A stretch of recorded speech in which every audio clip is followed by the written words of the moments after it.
La lección de esta semana titula Vestiduras de gala y tiene por objetivo analizar entre lo transitorio y lo eterno, para así aceptar el manto de salvación divina y gozar de las bendiciones que Dios nos ha dado.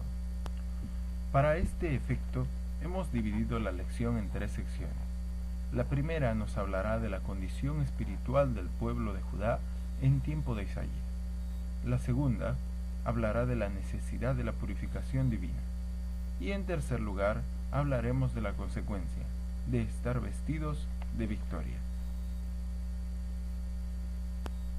El versículo para memorizar se encuentra en Isaías 61:10, que dice: En gran manera me gozaré en Jehová, mi alma se alegrará en mi Dios, porque me vistió con vestiduras de salvación, me rodeó de manto de justicia, como a novio me atavió, y como a novia adornada con sus...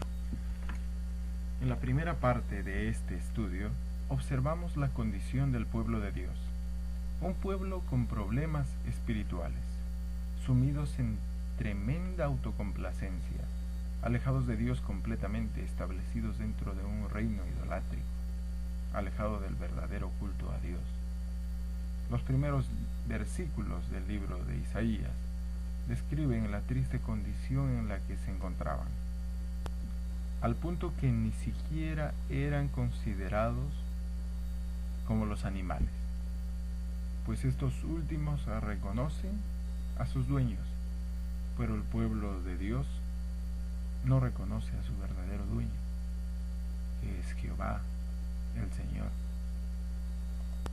Pero ¿cuál era el problema que tenían? Era un problema espiritual. Adoraban a Dios sin sentido, llevaban ofrendas sin contrición de corazón.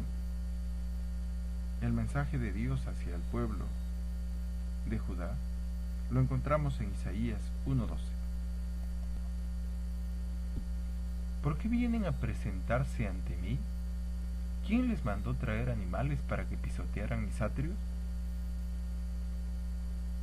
Bien podía Dios haberse olvidado de aquel pueblo, pero aún en medio de su gran apostasía, Él buscó su salvación. Aún tenía esperanza en que volverían a amarlo. Dios tenía un plan redentor mediante la muerte de su Hijo Jesús en el Calvario. En realidad Él desea la salvación del ser humano. Hoy el mundo no reconoce a Dios como creador del universo, como su verdadero dueño. Cada vez es menos importante, pero aún así busca la salvación de todos, inclusive de aquellos que profesan ser su pueblo y andan alejados de Él, pues Jesús murió por todos y en Él no hay acepción de personas. La segunda parte de este estudio lo hemos titulado Purificación Divina. El contexto en el que nace la figura de Isaías es luego de la muerte del rey Usías, quien murió de lepra por castigo de Dios, al enaltecerse y ofrecer por sí mismo incienso delante de Dios en su templo. La corrupción era cada vez mayor, la inmundicia era cuestión de todos los días, y al momento de su llamado, Él reconoció que así como el pueblo, sus labios eran inmundos, es decir, sus pensamientos eran continuos hacia el mal. La solución a este problema se describe así. Está escrito en Isaías 6, 6 y 7. Entonces voló hacia mí uno de los serafines, con un carbón encendido en su mano, que había tomado del altar con las tenazas, y con él tocó mi boca, y dijo: He aquí esto ha tocado tus labios, y es quitada tu iniquidad, y perdonado tu pecado. En medio de la santidad de Jehová, se requiere un santo para llevar su mensaje.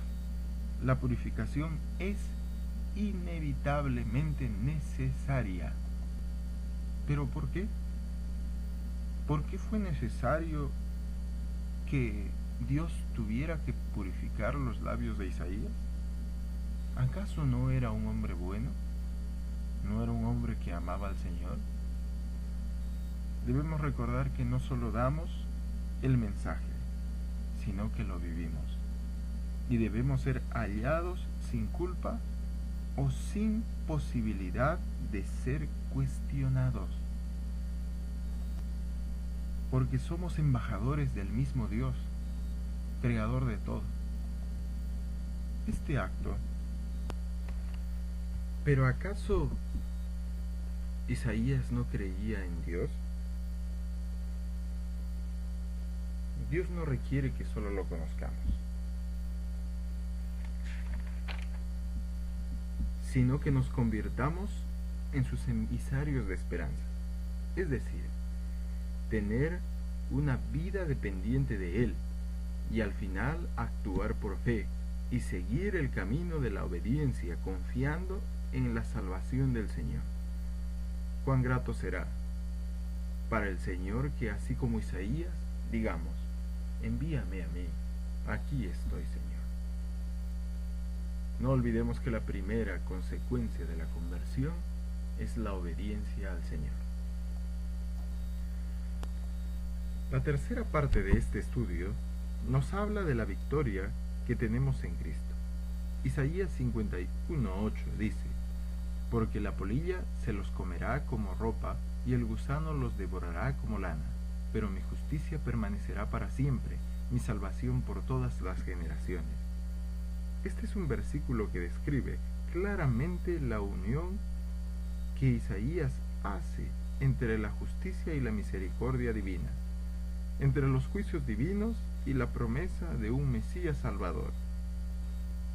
Estos contrastes hacen distinguir la fragilidad humana, la cual puede desaparecer en cualquier momento. Sin embargo, mientras vivamos podemos decidir vestir la justicia de Cristo que nos hace salvos. En realidad solo hay dos caminos: la vida eterna en el cielo y la muerte eterna, que es representada por ropas apolilladas y carcomidas. ¿Qué necesitamos hacer entonces? Necesitamos tener el amor de Dios en nuestros corazones. Y así se cumplirá la promesa del nuevo pacto en nuestras vidas, pues de esa manera se cumplirá la ley con naturalidad. La decisión de seguir a Jesús y aceptarlo como nuestro Salvador es solamente nuestra. Isaías 52:3 nos dice: porque así dice el Señor, ustedes fueron vendidos por nada y sin dinero serán redimidos. No podemos salir del pecado por nosotros mismos. Nosotros ingresamos al pecado sin costo alguno, y del mismo modo Dios, por su gracia, nos hará salvos. Esto es por el sacrificio increíble en la cruz de parte de su Hijo.